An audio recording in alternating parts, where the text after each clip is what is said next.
안녕하세요. 책 읽기 좋은 날의 운입니다.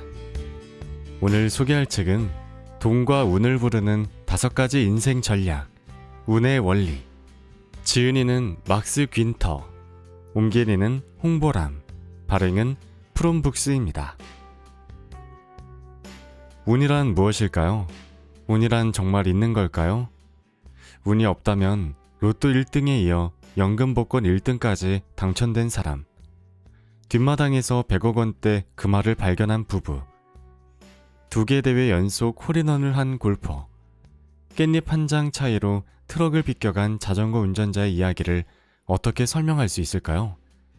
저자는 20여 년간 1000명이 넘는 사람들에게서 운에 얽힌 경험과 생각을 듣고 정리하여 이 책을 썼다고 합니다.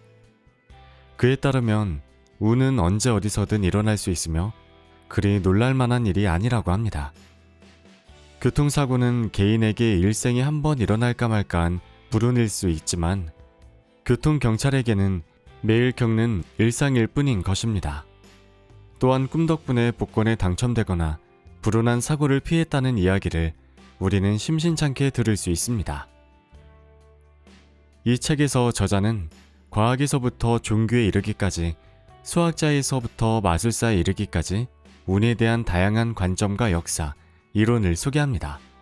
믿거나 말거나 세상에 이런 일이 같은 흥미로운 실제 사건들을 들려주며 그 과정에서 운의 실체를 드러내고 운을 어떻게 다룰 수 있을 것인가에 대해 신중한 태도로 과학적 결론을 내놓습니다. 그리고 이를 통해 운 좋은 사람들이 공통적으로 가지고 있는 5가지 삶의 태도, 즉 운을 만드는 요소를 형성하는 간단한 공식을 제시합니다. 이 5가지 전략만 따르면 누구든지 운을 더 좋은 방향으로 개선할 수 있다는 것입니다. 자, 그럼 지금부터 잠시 책 속으로 들어가 보겠습니다. 오늘도 책 읽기 좋은 날과 함께 즐거운 시간 되세요. 구독, 좋아요, 알림 설정은 사랑입니다.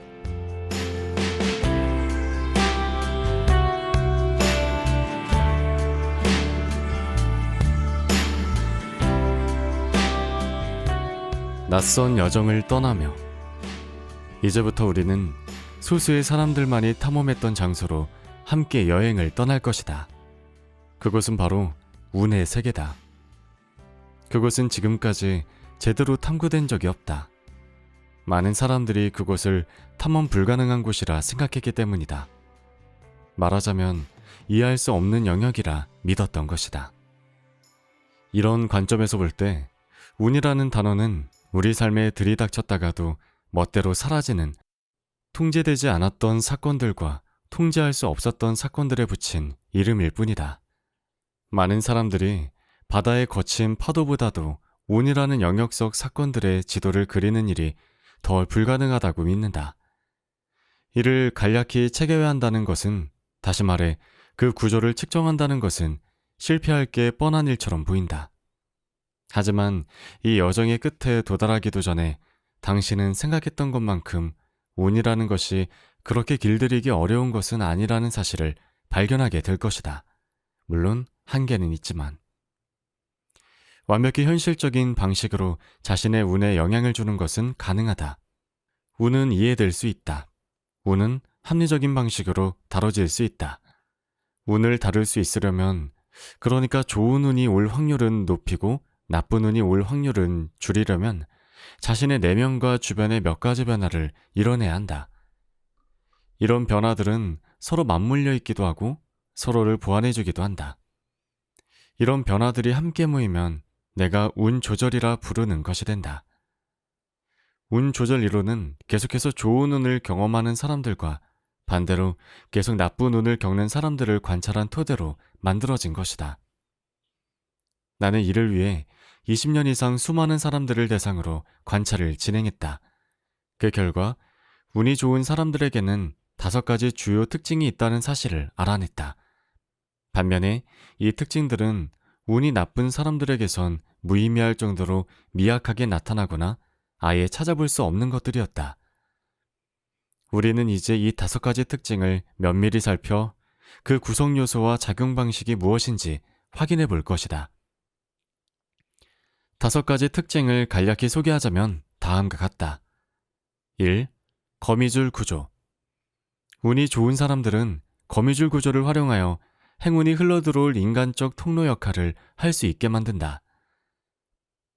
2. 직감 능력.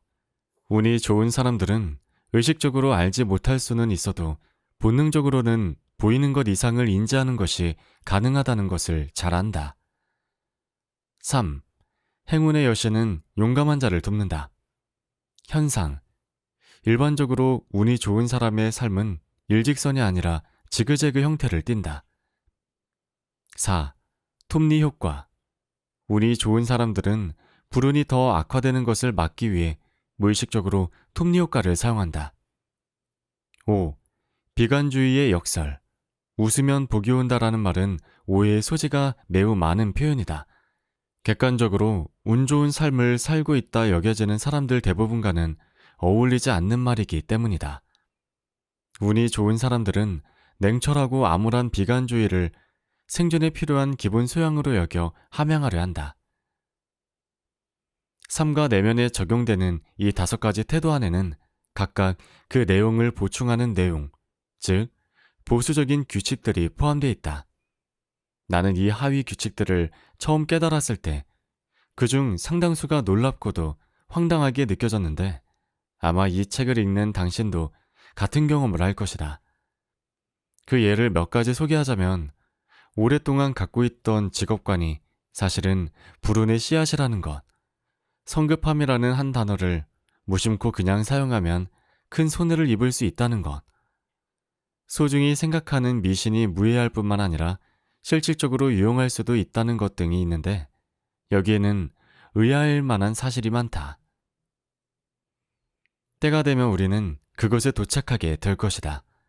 이제 우리는 떠날 준비가 됐다. 회의적인 태도와 경청하는 마음으로 정신은 날카롭게 유지하고 눈은 크게 뜬 채로 이 여정을 함께 해주길 바란다. 행운이 함께하길. 운 조절, 운을 바꾸는 5가지 전략. 직감 능력. 직감은 지식과 비슷하지만 완벽히 신뢰하기는 힘든 정신작용의 일부다. 어떤 사람들은 다른 사람들보다 직감을 더 많이 신뢰한다. 이들이 믿는 직감의 일부는 정확할 때도 있고 정확하지 않을 때도 있다. 확실한 것은 정확한 직감을 만들어낸 후 그 직감을 믿고 그에 따라 행동하는 능력이 행운을 불러오는 데 도움이 될 수 있다는 것이다. 운이 좋은 사람들은 실제로 이런 능력을 상당한 정도로 가지고 있다. 직감 능력이란 단어를 들으면 신비주의 느낌이 들지만 살펴보면 그렇지 않다. 직감 능력은 합리적인 방식으로 설명 가능하다. 더군다나 이 능력이 학습될 수 있다는 유력한 증거도 존재한다. 호텔 경영자 콘래드 힐튼은 막대한 성공을 거둔 사람이다. 그의 성공은 일부분 직감 능력 덕분인데 때때로 그 직감은 너무 잘 맞아서 신비하게 느껴지기도 했다. 그는 줄곧 자신이나 주변 사람에게 어떤 초자연적인 힘도 작용한 바 없다고 주장했지만 가끔은 자신도 당혹스러움을 느낀다고 인정했다. 저는 대체로 이런 직감이 느껴졌던 당시의 상황을 재구성할 수 있답니다. 그뿐 아니라 보통 그 직감이 어디서 기인한 것인지 알아내는 것도 가능해요. 그러니까 제가 느낀 직감을 설명할 수 있다는 겁니다. 완벽히는 아니지만 기이한 현상이 아니라는 것을 보여줄 만큼은 설명할 수 있죠. 예전에는 제대로 설명할 수 없을 때가 있었지만 말이에요. 한 번은 힐튼이 시카고에 있는 낡은 호텔 하나를 인수하려 애쓰고 있었다. 그 호텔 주인은 비공개 경쟁 입찰 방식을 택했다. 모든 낙찰 희망 가격이 특정일에 공개되고 그중 가장 높은 가격을 제시한 사람에게 호텔이 팔리는 방식이었다. 입찰이 마감되기 며칠 전에 힐튼은 낙찰 희망 가격으로 16만 5천 달러를 써냈다. 그날 밤 힐튼은 잠자리에서 막연한 불안감을 느꼈다. 다음날 아침 잠에서 깬 힐튼은 자신이 입찰을 따내지 못할 거라는 강한 직감을 느꼈다. 그냥 느낌이 좋지 않았어요. 그는 당시 상황을 설명해달라는 부탁에 다른 말이 생각나지 않았다는 듯 말했다. 당시 그는 그 이상한 직감에 따라 행동했고 다시 한번 18만 달러라는 가격을 제시했다. 힐튼이 제시한 18만 달러는 입찰에 제시된 금액 중 가장 높았다. 그 다음으로 높은 금액은 17만 9,800달러였다. 정확한 직감은 어디서 오는 걸까? 심리학자들과 이 분야의 권위자들은 초능력이나 신비주의에 기대지 않고 직감을 설명할 수 있다고 생각한다. 본질적으로 그 이론은 다음과 같다. 직감은 완벽히 실제하는 데이터를 기반으로 내려진 결론이다. 다시 말해, 정확한 관찰과 효율적인 저장을 거쳐 머릿속에서 논리적으로 처리된 객관적인 사실에 기반을 두고 있다는 것이다. 하지만 직감의 바탕을 이루는 사실들은 우리가 의식적으로 알고 있는 사실이 아니다. 이 사실들은 우리의 의식 바로 아래 혹은 뒤에 존재하는 인지 수준에서 저장되고 처리된다. 이 때문에 직감이 올 때 특유의 뭔지는 알겠는데 확실히는 모르는 기분이 드는 것이다. 안다는 생각은 들지만 그걸 어떻게 아는지는 모르는 기분 말이다. 이 흥미로운 주제에 대해 가장 잘 설명할 수 있는 사람 중 한 명이 바로 뉴욕에서 활동하는 심리학자 유진 젠들린 박사다. 마른 체형에 짙은 생머리를 가진 러시아 혈통의 젠들린 박사는 경력의 대부분을 의식 아래에 있는 인지 수준을 연구하여 보냈다. 그는 이 연구에 입각하여 완전히 새로운 치료적 접근법을 만들어냈다. 만약 젠들린 박사가 간결함을 위해 그의 연구를 지나치게 단순화하는 것을 허락한다면 젠들린 박사가 사실상 환자들에게 자신들의 문제를 직감으로 해결하도록 가르쳤다고 표현할 수 있을 것이다. 그는 깊은 곳에 숨겨진 데이터 저장소, 그러니까 직감이 생겨나는 장소를 의도적으로 탐색할 수 있는 방법을 개발했다. 그의 말에 따르면 누구든 이 방법을 배울 수 있다고 한다. 실제로 이 방법을 주제로 하여 쓴 젠들린 박사의 책에는 매우 심각한 정신장애를 입은 사람이 아니라면 젠들린과 같은 치료 전문가가 전혀 필요 없다는 놀라운 주장이 담겨 있다. 집중하는 방법을 한번 배우고 나면 그 후로 평생 자기 자신만의 치료사가 될 수 있다는 것이다.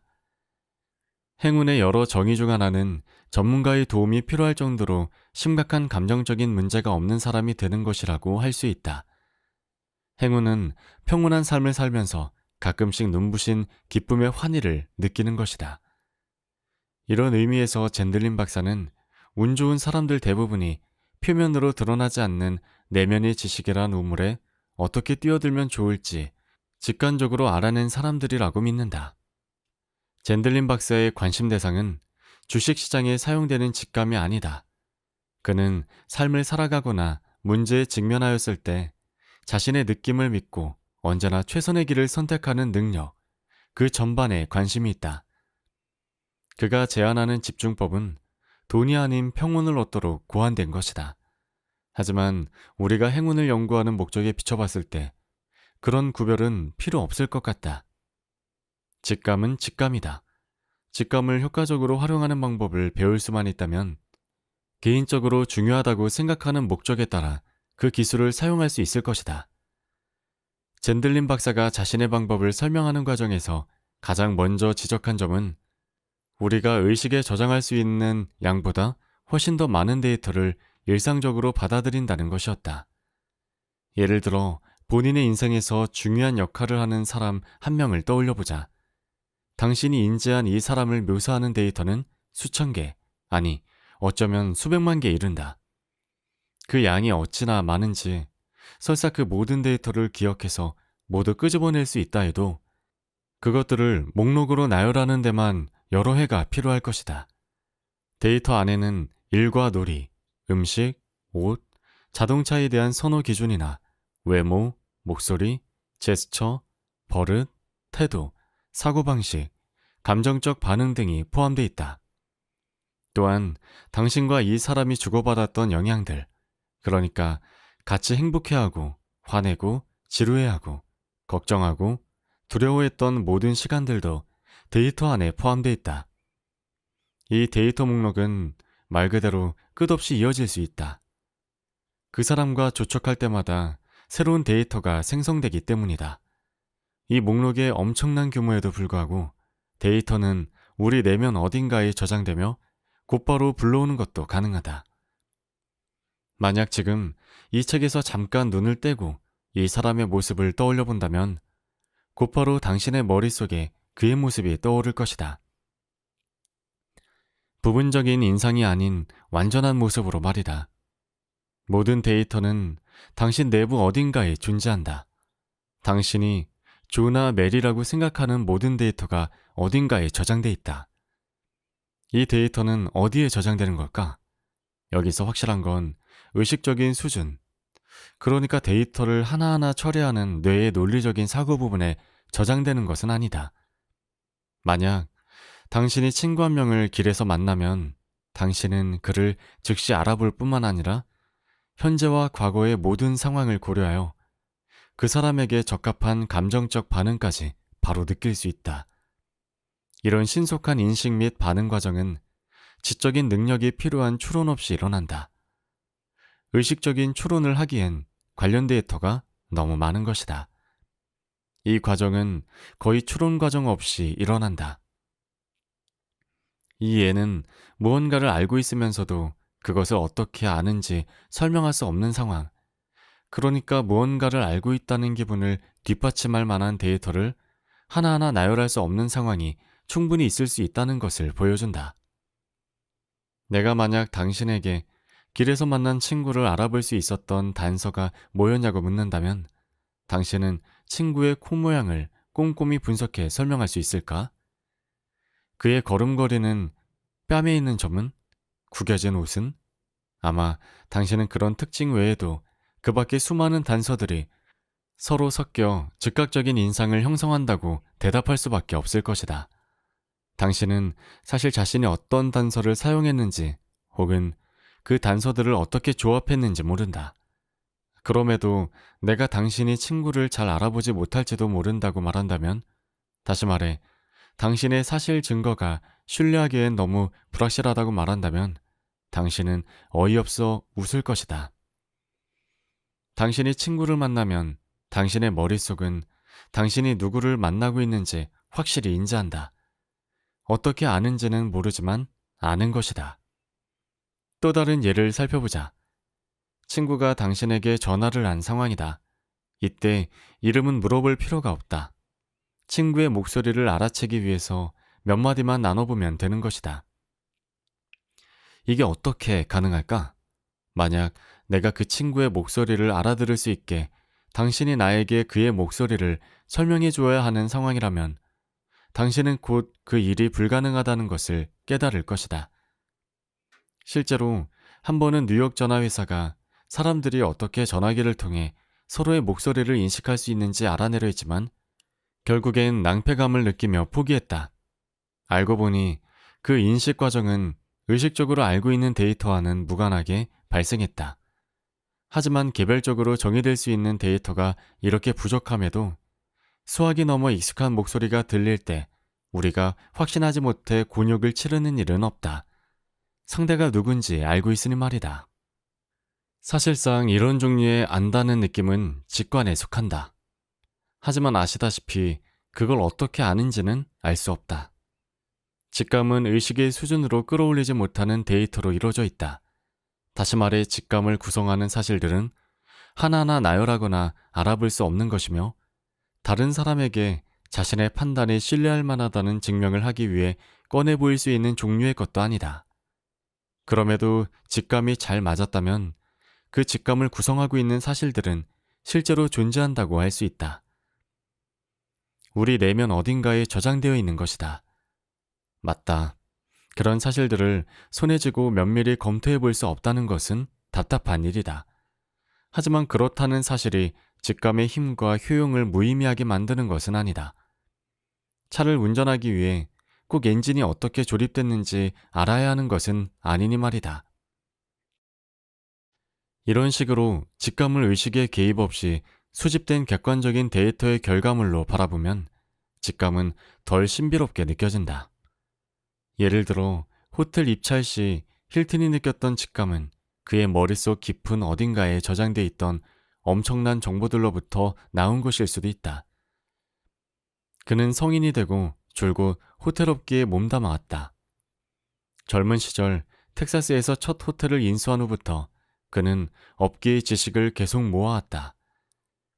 수백만 개의 사실들, 즉 의식이 한꺼번에 관리되기 힘들 정도로 많은 데이터를 모아온 것이다. 게다가 힐튼은 시카고 호텔 입찰 시에 판매자나 입찰 경쟁자들에 대해서도 많은 것을 알고 있었던 게 분명하다. 다시 말하지만 여기서 알았다는 것은 구체적인 사실의 형태로 정확하게 설명할 수는 없었다는 걸 말한다. 힐튼의 뇌 속 이성적인 부분이 정보들을 모으고 그 정보들을 바탕으로 입찰에 참여했다면 그의 뇌의 다른 부분은 또 다른 정보들이 저장된 어둡고 커다란 창고를 뒤져 자신이 제출한 가격이 너무 적었다는 판단을 내렸던 것이다. 그는 자신의 직감을 믿었고 그 직감은 보기 좋게 맞았다. 이렇게 의식을 거치지 않는 데이터 처리 방식은 한때 주로 여성적인 것이라 여겨졌고 여자의 직감이라 불리기도 했다. 몇 년 전 보그지는 정신과 의사 등을 모아 심포지엄을 열어 이 정의하기 힘든 주제에 대해 논하게 했다. 참석자들이 합의한 바에 따르면 선천적으로 직감 능력이 더 뛰어난 성은 없지만 최근까지 여성에게 직감 능력이 더 강하게 발현되는 이유는 사회가 형성된 방식 때문이라고 한다. 남성들은 자신들의 우월성을 보여준다. 생각되는 합리성을 자랑스럽게 생각했고 그 결과 자신의 감정은 억눌렀다. 감정, 신비한 경험, 모호함 같은 것은 여성적으로 느껴지거나 잘해봤자 그리 남성적이지 않은 것으로 받아들여졌다. 반면 과거 사회 여성들은 대체로 자신의 이성을 사용할 기회가 적었기에 다른 방식으로 자신들의 우월성을 보여줘야 한다고 느꼈다. 그런 관점을 보여주는 것 중에 하나가 여자의 직감이라는 표현이다. 여자, 좋아 제인이 바람 피우고 있어. 남자, 그걸 어떻게 알아? 여자, 그냥 알 수 있어. 남자, 순 엉터리네. 뒷받침할 사실도 없고. 이런 식으로 여자와 남자는 자신만의 특별한 성향이라 느껴지는 것들을 겉으로 드러냄으로써 서로 우위를 점하려고 한다. 남자는 남성성을 보여주는 멋진 태도라고 생각했기에 객관적인 사실을 요구한 반면 여자는 직감 능력을 보여줌으로써 자신의 신비한 힘과 남성보다 우위에 설 수 있는 수단을 지켜내려 했다. 남녀 모두 직감이 여성적이라는 견해에 동의하는 이유는 그런 인식으로부터 두 성 모두 이익을 얻는 게 있기 때문이다. 이런 성 구별의 유물은 오늘날에도 여전히 남아있으나 오래 살아남을 가능성은 없을 것 같다. 남녀 사이에 발견되는 차이는 많은 여성이 직감이 발휘되는 내면의 과정을 적극적으로 조성하려 하고 또 그런 과정을 편안하게 받아들이는 반면에 남성들은 그렇지 못하는 것에 있다. 하지만 현명한 남자들은 그런 전통적인 남성상을 무시했고 직감이 중요한 생존 도구 중 하나라는 사실을 거리낌 없이 인정했다. 힐튼이 바로 그런 예이며 제너럴 모터스 회장들 중 가장 성공한 인물이라 할 수 있는 엘프레드 슬론도 마찬가지다.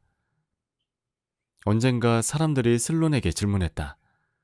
새로운 공장을 어디에 세울지, 차를 몇 대나 생산할지, 광고에 얼마나 지출할지와 같은 중요한 질문을 앞두고 현명한 결정을 내리기 위해 필요한 모든 정보를 어떻게 다 모을 수 있었느냐는 질문이었다. 슬론은 모든 관련 정보를 한데 모은다는 건 바랄 수도 없고 그러려고 시도해 본 적도 없다고 솔직한 대답을 내놨다. 그가 말했다. 사업적 판단의 최종 단계는 직감을 따르는 것입니다.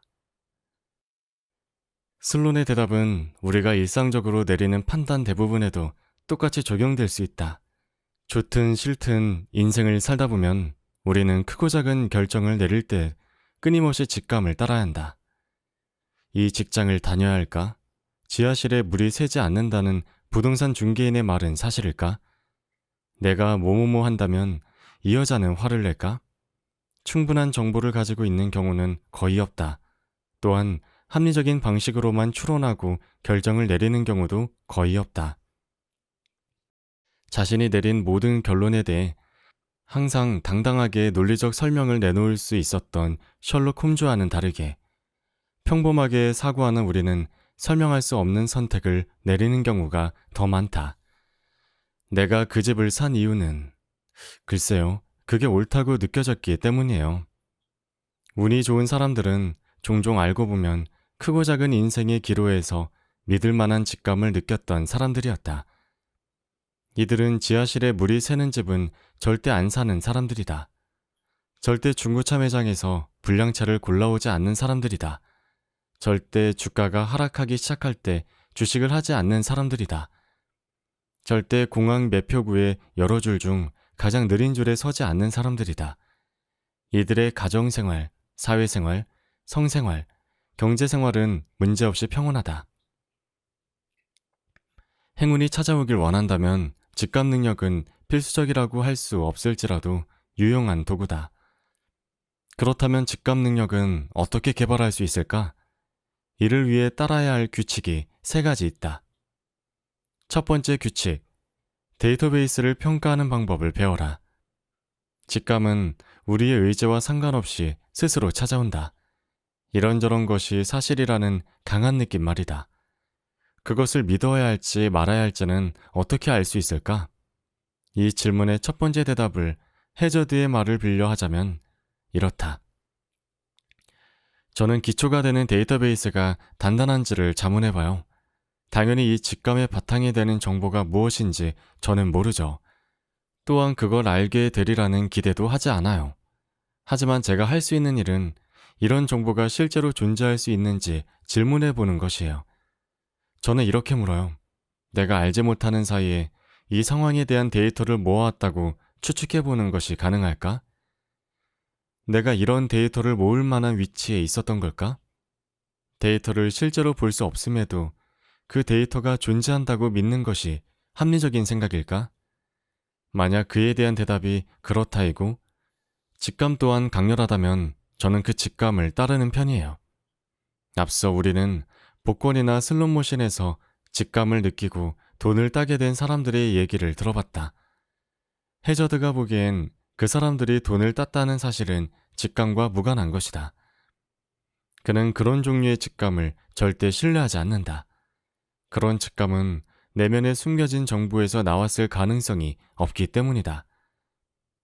미래의 복권 추첨 결과나 슬롯머신 속 톱니바퀴의 무작위적인 맞물림에 관한 정보라는 것이 존재하지 않기 때문이다. 따라서 그런 직감은 신뢰할 수 없는 것으로 일축해야 한다. 혹은 해저드가 좋아하는 월스트리트에서 예를 찾아보기 위해 제스 리버모어의 특이한 사례를 살펴보도록 하자. 리버모어는 20세기 초에 월스트리트에서 성공한 유명 투자자였다.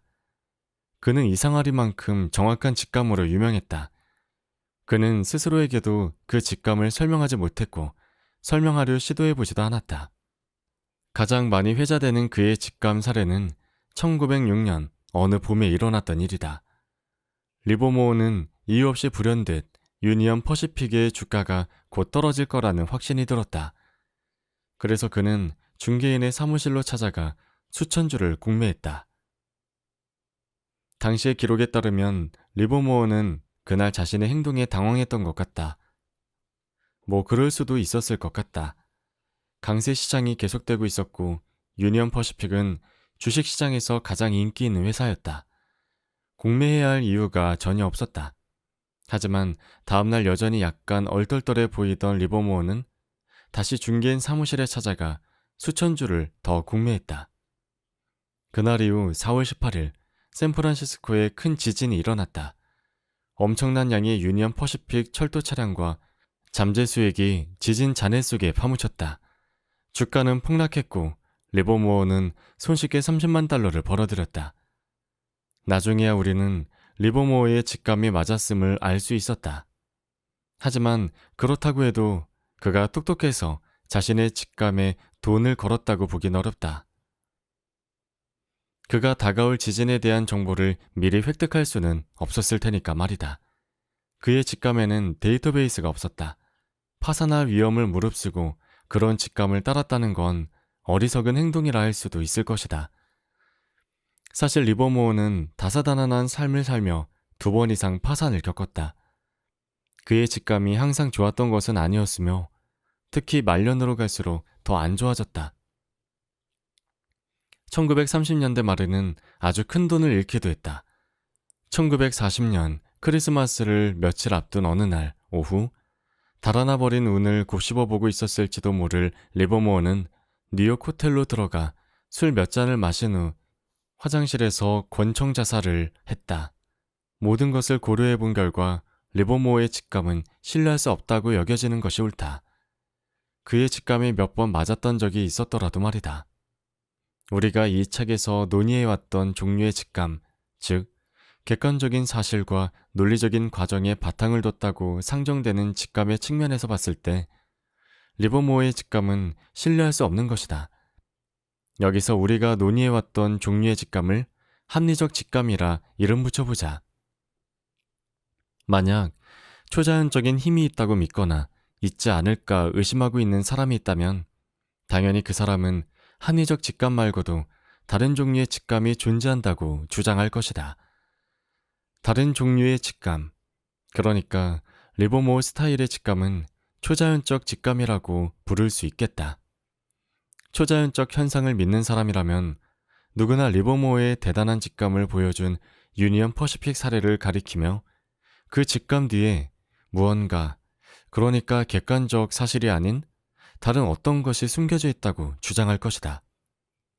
리버모어의 직감이 대단히 정확했다는 것은 논쟁의 여지가 없는 사실이니 말이다. 초자연적 현상을 옹호하거나 반대하는 주장을 펴는 것은 이 책의 범위를 넘어서는 일이 될 것이다. 만약 당신이 그런 힘을 믿는다면 그런 힘이 당신을 도울 수도 있고 그런 힘을 믿지 않는다면 그 힘이 당신을 돕지 않을 수도 있다. 하지만 합리적 직감은 어느 누구든 도와줄 수 있다.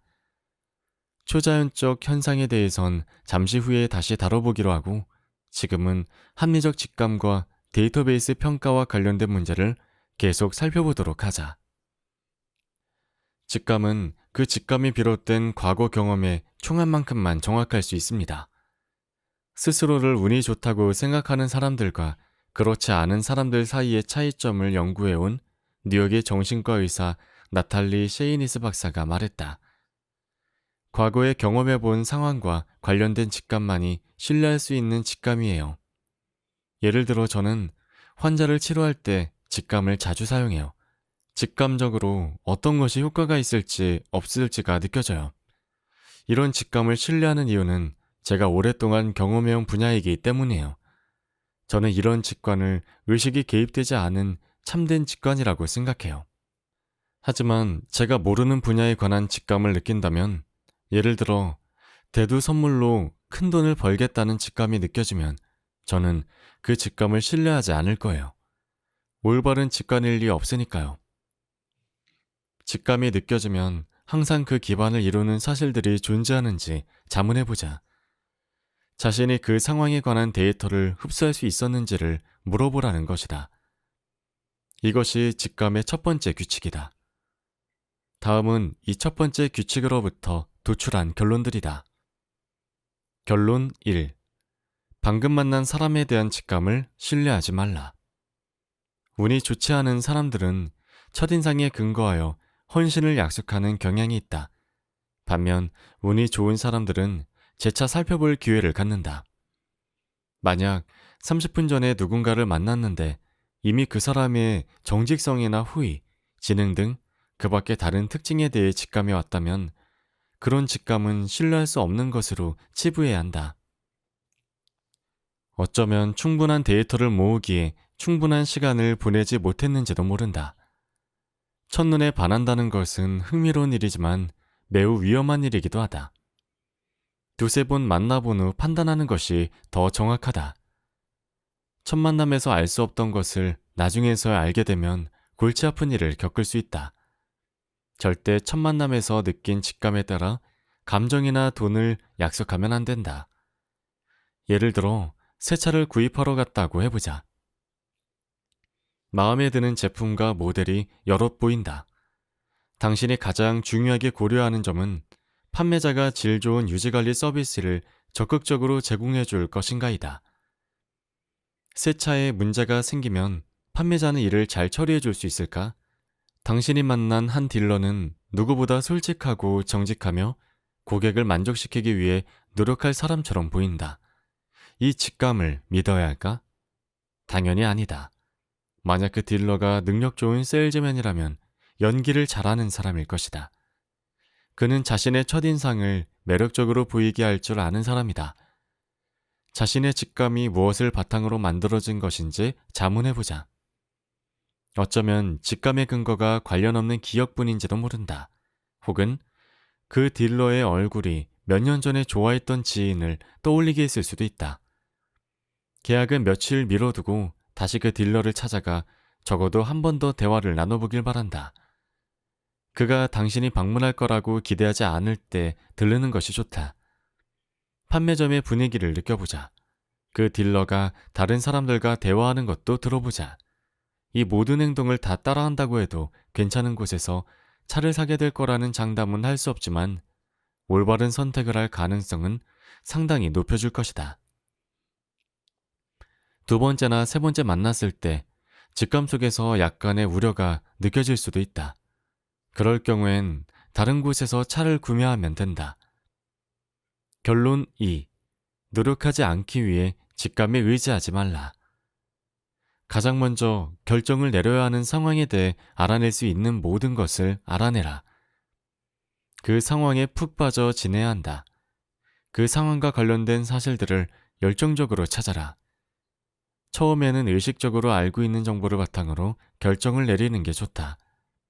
만약 그럴 수 없다면 그땐 직감에 의지하면 된다. 슬론이 했던 말을 기억하자. 사업적 판단의 최종 단계는 여기서 최종이라는 표현이 중요하다. 만약 최종 단계에서 유용한 결과를 얻으려면 그런 결과를 얻기 전에 많은 노력이 선행돼야 한다. 노력하기 싫은 마음은 엉터리 직감을 만들어낸다. 그것은 실체 없는 직감이다. 올바른 직감이 전혀 아닌 것이다. 그런 직감은 그저 몽상이 지나지 않는다. 이 점을 강조했던 사람들 중 한 명이 도박, 위험 감수, 투기성 투자라는 제목의 강의를 하기도 했던 캘리포니아 대학의 정신과 의사 윌리엄 보이드 박사다. 그는 직감이라는 현상에 매료되어 줄곧 연구해왔는데 그 중에서도 특히 매번 형편없는 직감을 따르는 그 결과 당연하게도 거의 항상 돈을 잃는 도박 중독자들을 연구했다. 도박 중독자나 사고 경향성이 있는 사람들 혹은 오랜 기간 불운에 시달리는 사람들이 느끼는 감정적 고통을 설명하는 이론은 많다. 그중 널리 받아들여지는 이론은 이런 사람들이 무의식적으로 자기 자신을 벌주거나 파괴하고 싶은 욕망을 품고 있어 자신이 패배할 만한 상황을 만들려고 애쓴다는 것이다. 어떤 사람들은 이런 자기 파괴적 욕망을 갖고 있긴 하지만 이 이론을 뒷받침할 증거는 빈약하다. 운과 관련된 이야기나 이론을 찾아 돌아다니면서 나는 개인적으로 돈을 잃고 싶어 하는 사람을 한 번도 본 적이 없다. 이 이론보다는 보이드 박사의 연구 결과가 더 받아들이기 수월한 듯하다. 그는 이렇게 말한다. 도박 중독자들은 대체로 그냥 일하기 싫어하는 사람들이에요. 이들 중 많은 사람들이 과거 어떤 시기에 열심히 노력했지만 그로부터 형편없는 대가를 받았죠. 이 사람들은 자신이 호구였다고 생각해요. 이들이 가장 두려워하는 것도 그런 느낌을 다시 받는 겁니다. 그래서 노력하기를 꺼려해요. 무언가 거저 얻기를 바라죠. 이들은 자신들이 직감이라고 부르는 것에 의지해요. 그건 모호한 예감과 같은 것인데 뻔한 결과지만 대체로 빗나가는 예감이죠. 직감이 아닌 것을 직감이라 착각하여 그에 따라 행동하고 싶을 때마다 그저 열심히 조사하는 게 싫어서 혹은 당신의 질문에 대답해줄 사람을 만나지 않으려고 핑계대고 있는 것이 아닌가 솔직히 자문해보기 바란다. 일례로 월스트리트 안팎에선 이런 종류의 잘못된 직감 때문에 많은 사람들이 눈물을 흘려야 했다. 리버모어와 같은 행운을 바랄 수는 있어도 그런 운에 의지한다는 것은 어리석은 행동이다. 돈을 잃는 투자자들은 그런 운에 자죽이 된다. 이들은 스스로에게 말한다. 이 주식이 오를 거라는 직감이 와. 그러고는 실제로 어떤 사전 대비 없이 주식을 구입한다. 이는 형편없는 투자자들이 왜 돈을 잃는지 설명해준다. 신뢰할 만한 데이터베이스가 없는 직감은 합리적인 직감이 아니다. 직감을 성공적으로 발휘한 예를 완벽히 설명한 글은 경제 전문 기자 크리스 웰스가 1975년에 내놓은 책 클럽에서의 마지막 날들에서 찾아볼 수 있다. 이 책에서 웰스는 호황기였던 1960년대 뮤추얼 펀드 매니저로 엄청난 성공을 거둔 프레드 메이치에 대해 말한다. 메이치의 한 동료는 웰스에게 이런 말을 해준 적이 있다. 프레드는 한 회사를 오랫동안 지켜보며 전문 잡지나 업계 잡지 등 여러 곳에서 정보를 모아요. 그러다 갑자기 어떤 정보 하나가 추가로 들어오면 프레드는 마침내 그 회사의 냄새가 괜찮다고 단언하죠. 그게 프레드가 사용하는 표현이에요. 프레드가 왜 그런 결정을 내렸는지 설명하려 한다면 우리는 그의 말의 90% 정도만 이해할 수 있을 거예요. 프레드는 그런 우리를 더 이해시키려 하지 않아요. 나머지 10%는 지나치게 주관적인 부분이기 때문이에요. 예술가의 영역이죠. 예술가의 영역이란 직감이 형성되는 곳을 말한다. 직감을 느끼는 다른 사람들처럼 메이츠도 자신의 직감이 어떻게 형성되는지 설명할 수 없었다. 하지만 그는 사전 대비라는 탄탄한 밑바탕 없이 세워진 직감은 신뢰하면 안 된다는 것을 잘 알고 있었다. 다른 호황기의 투자 신탁회사처럼 메이치 회사도 1969년 강세 시장이 죽자 운이 다했다. 메이츠는 결국 월스트리트를 떠나 싱글들이 모이는 바를 열며 웰스에게 이렇게 설명했다. 사람들은 주식시장을 잊으려고 술을 찾아요. 그의 뛰어난 직감이 왜 빗나갔는지는 설명하긴 어렵다. 어쩌면 그 이유 중 하나는 메이츠가 두 번째 규칙을 어겼기 때문인지도 모르겠다. 두 번째 규칙, 직감과 바람을 혼동하지 말라. 만약 당신의 직감이 무언가가 맞다고 말하고 있는데 당신도 그것이 맞길 너무나 간절히 바라고 있다면 그 직감은 의심해야 한다. 나쁜 직감들 중 상당수는 그저 직감인 척하는 강한 바람입니다. 셰이니스 박사가 말했다. 앞서 셰이니스 박사는 대두 선물로 큰 돈을 벌 것이다 라는 직감을 예로 들어 자신은 그 직감을 신뢰하지 않겠다고 말했는데 이 말의 두 번째 근거가 바로 여기에 있다. 직감과 바람이 머리와 마음속을 휘젓고 다니면 이 두 가지는 헷갈릴 정도로 비슷하게 느껴진다. 보이드 박사는 이런 혼동이 돈을 잃는 투자자들이나 도박꾼들의 주요 문제점이라고 말한다. 무언가를 너무 원하면 그 일이 일어날 거라고 스스로를 설득하기 쉬워요. 한 도박꾼이 저한테 이런 말을 할 수 있겠죠. 다음 주에 경마장에서 큰 돈을 벌 거라는 직감이 와요. 왜 그렇게 생각하는지 물으면 그는 이렇게 대답할 겁니다. 글쎄요, 너무 오랫동안 돈을 잃었기 때문에 이제 운이 바뀔 때가 됐어요. 제게 행운이 오고 있는 게 느껴져요. 그 사람과 논쟁을 벌이는 것은 의미가 없어요.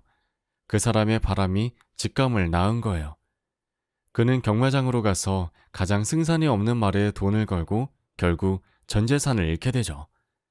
물론 직감에 대해 완벽한 확신을 갖는 것은 불가능하다. 직감은 알 수 없는 방식으로 서로 관련 맺고 있는 미지의 정보들로 형성된다.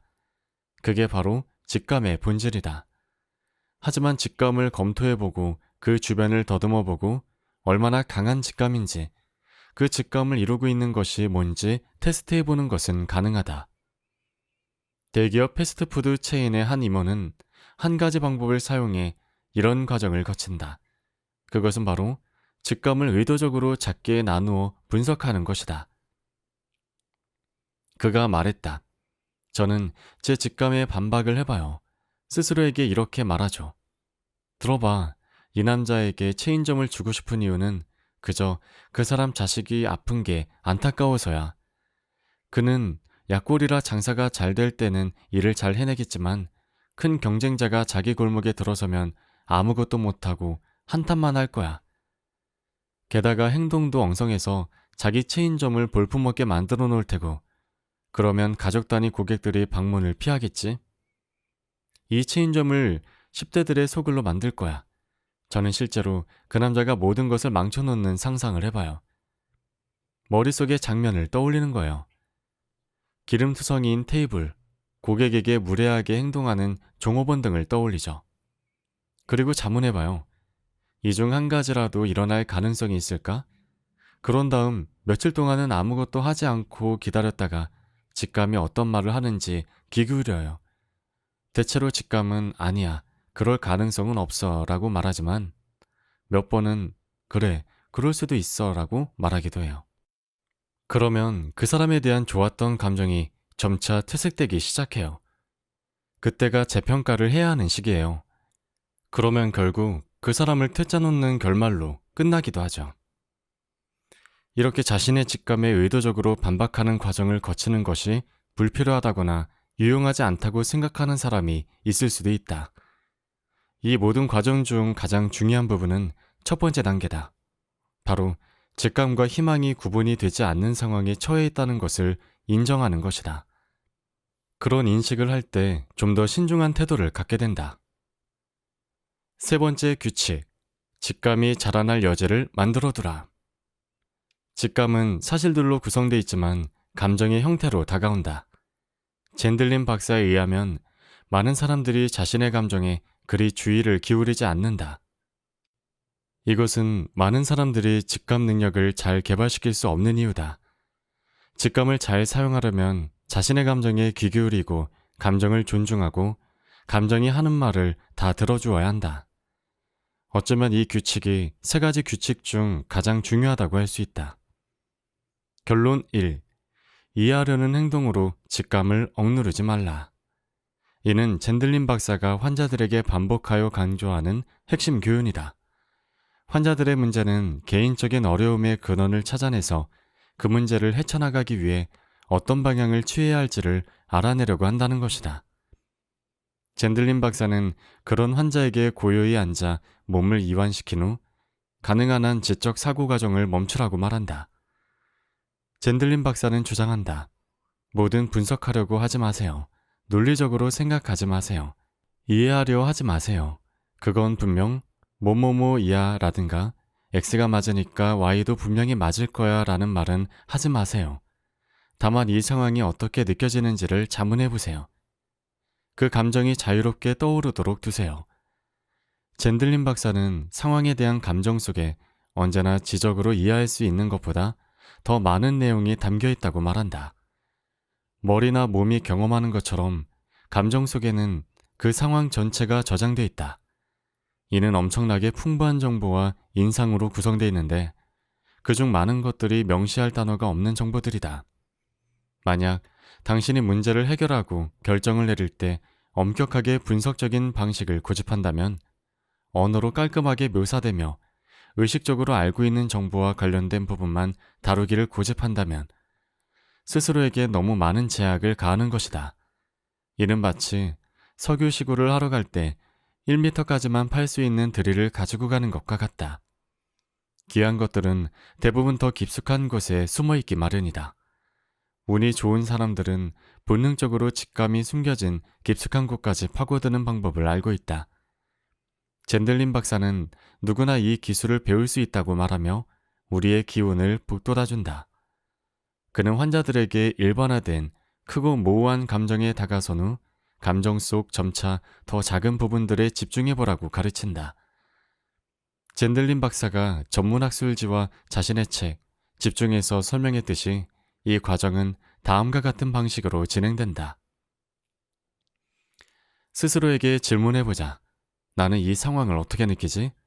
감정이 대답한다. 두렵고 걱정돼. 나는 감정에게 좀 더 구체적으로 설명해달라고 부탁한다. 어떻게 두려운데? 감정이 언어를 통하지 않고 대답할 수 있다. 상황을 통제하지 못하게 될 것 같은 기분이야.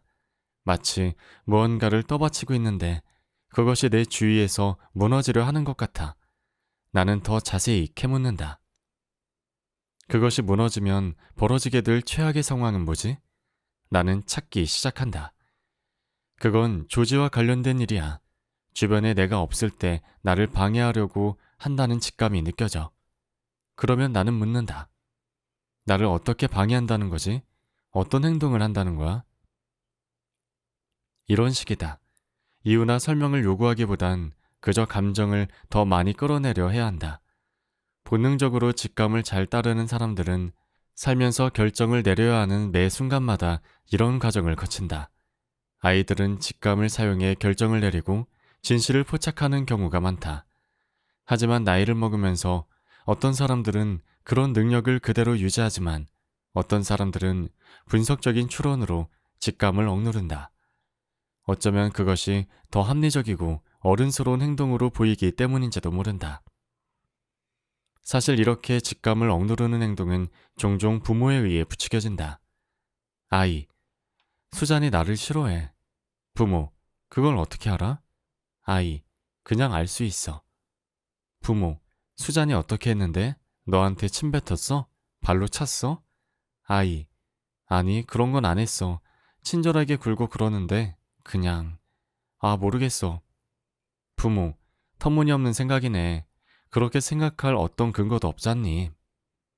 이렇게 우리 중 몇몇은 타고난 재능을 잃게 된다. 우리는 직감을 사용하는 게 부끄러운 일이라고 생각하게 된다. 더 이상 직감을 믿으려고 하지 않게 되는 것이다. 결론 2. 확실한 정보와 함께 감정적 정보도 수집하라. 감정적 정보란 기분, 인상을 말하며 1960년대 유행어를 사용해보자면 분위기를 뜻한다. 확실한 정보는 명백하고 객관적인 정보를 의미하며 많은 사람들이 더 실제적이라고 느끼는 사실을 말한다. 그 결과 다수의 사람들은 확실한 정보만 수집하고 다른 관찰 정보들은 무관하거나 사소하고 신뢰할 수 없는 것으로 치부한다. 만약 이렇게 자신의 능력을 습관적으로 제한하게 되면 직감 능력은 전혀 활용될 수 없다. 한 남자와 한 여자가 파티에 갔다고 해보자. 나중에 친구가 이 두 사람에게 파티가 어땠는지 묻는다. 남자, 조지랑 에벌린이 왔고 애들랑 페이도 있었어. 그리고 같이 바비큐한 돼지갈비를 먹었어. 여자, 옛 친구들을 많이 만날 수 있어서 즐거웠어. 근데 뭔가 딱딱한 분위기가 감돌더라고. 다들 서로 경쟁한다는 느낌이 들었어. 왜 그런 걸 있잖아. 옛날보다 얼마나 성공했는지, 아이들이 얼마나 똑똑하게 자랐는지 자랑하고. 남자는 자신이 접할 수 있는 정보를 확실한 정보로 제한했다면 여성은 감정적 정보, 즉 직감과 같은 것들을 다루고 있다. 만약 누군가가 이 두 사람에게 자신들의 관찰이 정확한지 증거를 대보라고 한다면 물론 남자가 증명할 수 있는 사실을 훨씬 많이 가지고 있을 것이다. 여자는 어떤 증거도 내놓지 못할 수도 있다. 객관적인 증거로 뒷받침할 수 없는 감정적 정보를 수집한다는 것은 용기가 필요한 일이다. 남자들이 감정적 정보를 수집하는 것을 피하려 하는 것은 이 때문인지도 모른다. 분위기를 인식하는 능력은 연습으로 향상시킬 수 있어요. 뉴욕 정신과 의사인 에이브러임 와인버그 박사는 말했다. 와인버그 박사의 환자들 중에는 월스트리트 중개인이거나 투자자인 사람들이 많다. 그는 자신의 환자들 중 일부가 지속적으로 다른 사람들보다 주식시장을 더 정확히 예측하는 이유가 무엇인지 알아내려 평생을 쏟아 연구했고, 그 결과 예측에 성공하는 사람들은 확실한 정보만큼이나 일관되게 인상을 수집하는 사람들이라는 결론을 내렸다. 이 능력을 키우려면 매일 모든 상황에서 인상을 수집해야 합니다. 와인버그 박사가 말했다. 보이는 것 이상으로 인식하려 계속 노력해야 해요. 계속 자문하세요. 여기 분위기가 어떻지? 나는 무엇을 느끼고 있지? 많은 사람들이 이 접근법을 비우는 이유는 분위기를 일반적인 오감으로 느낄 수 없다고 생각하기 때문이다. 신비주의에 속하는 거라고 보는 것이다. 하지만 분위기는 실제하는 것보다 분위기를 잘 이용하고 싶다면 주변 분위기를 완전히 받아들이려 노력해야 한다. 와인버그 박사는 이런 분위기가 때때로 얼마간 텔레파시로 전달되는 것 같다고 추측했다. 지금까지 함께 봐왔듯 그렇게 생각하는 연구자들이 많다. 하지만 와인버그 박사는 분위기를 꼭 초능력의 관점에서 설명할 필요는 없다고 인정한다. 분위기는 일상생활에서 발견되는 직감, 즉 의식의 개입 없이 수집된 관찰 정보로 설명될 수 있다는 것이다. 나는 개인적으로 초능력을 배제하고 설명하는 방식을 선호한다. 분위기라는 단어보다 감정적 정보라는 표현을 더 즐겨 쓰는 이유도 그 때문이다. 만약 당신이 초능력 개념에 끌린다고 해도 전혀 문제될 게 없다. 어떤 설명 방식을 선호하는가와는 상관없이 감정과 인상의 세계는 분명 존재한다. 이를 활용하려고 노력하는 사람에게 이 세계는 보물들로 가득한 곳이다.